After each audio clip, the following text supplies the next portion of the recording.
একটা গরুতে 4 পিস অংশ হয়, সবার থেকে মানুষ বেশি পছন্দ সামনের রানের মাংসটা, পিছনের মাংস বেশি পছন্দ করে না কাস্টমার। ওই মাংসতে আঁশ হয়, বাচ্চা পোলাপান খাইতে পারে না, দাঁতে বাজে, এই কারণে। এটা কিভাবে করি, যাকে যা দরকার পড়লে মনে করেন 5 কেজি কেউ সামনে রান নিতে আসছে, আমি তাকে 3 কেজি দিলাম, 2 কেজি পিছনে রান দিলাম, মিলে দিতে হয়। এবং সবাই যদি আমার থেকে করলে চায়, আমার তো সম্ভব না একটা গরু থেকে 5 কেজি করলে পারে, আমি তো সবাইকে 5 কেজি করলে দিতে পারতেছি না।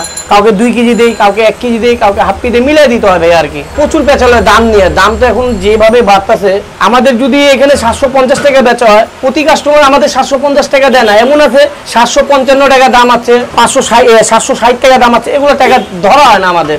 হাড় চর্বি থাকে, বহুত কাস্টমার পেঁচাল করে কিভাবে আপনারা দেন, আমরা বলে দিই 200 গ্রাম হাড্ডি পাবেন, 50 গ্রাম চর্বি। আপনারা যদি বলেন রানের মাংস থেকে, সিনার মাংস থেকে দিতে পারবো না, রানের মাংস থেকে আমি 200 গ্রাম হাড্ডি আলাদা মাপ দিয়ে 50 গ্রাম চর্বি দিই, তাতে কাস্টমার খুঁজে কোনো পেঁচাল না। আর যদি আপনি বললেন কি সিনা মাংস দিয়ে দিতে হবে, রানের মাংস নিয়ে সিনা হাড্ডি, যেমন চাক্কা মাংস, এই চাক্কার মাংস, এই চাক্কা হাড্ডি আছে, এখন আপনি এই মাংস নিয়ে যদি বলেন আমাকে 250 গ্রাম আমাকে সিনা হাড্ডি দিয়ে, আমার সম্ভব না, না না না, এটার সাথে হাড্ডি যাবে, সিনার সাথে সিনা হাড্ডি। জি, কাস্টমার নিতে আমরা 24 পিস 22 পিস যেভাবে বলে আমি সেভাবে বানাই দিই। এটা আমাদের তো পেশায় কাজ, আমাদের বোঝা হয় না, এটা তো আমাদের কাজই ভাই। তাজা মাংস আপনি ফ্রিজে, আপনি বোঝা লাগবে না, আপনি ফ্রিজে একদিন মাংস রাখবেন, একদিন রাখার পর পরের দিন হাড্ডিটা কালো হয়ে যায়, রক্তটা মানে নষ্ট করে দেয়। আর তাজা মাংস রক্ত টকটকা থাকে, মাংস তাজা বাসি, এটা বললেই বোঝা পারে। আপনি ঠান্ডা দিন বোঝা পারবেন না, কিন্তু গরমের দিন বোঝা পারবেন। ভাই আপনি দামে যদি ভুগিজি করেন, আপনার জিনিস ঠকাই দিবে। আপনি যদি লিভার ভাবে টাকা দেন, আপনার কষে লিখে সবাই চোর, এমন কোনো কথা না, আর সবাই ভালো লাগে এমন কোনো কথা না। গরু মাংস যত রেট কম হয় তত সেল বেশি।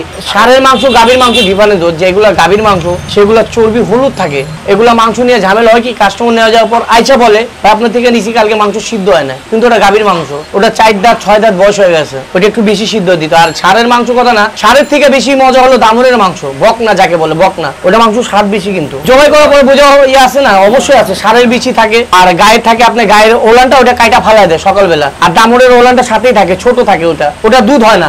এটা আমার দামুরের মাংস, এই যে দামুরের গোশত আপনি দেখেন, এই জিনিসটা আছে, এটা হলো রেওয়াজ।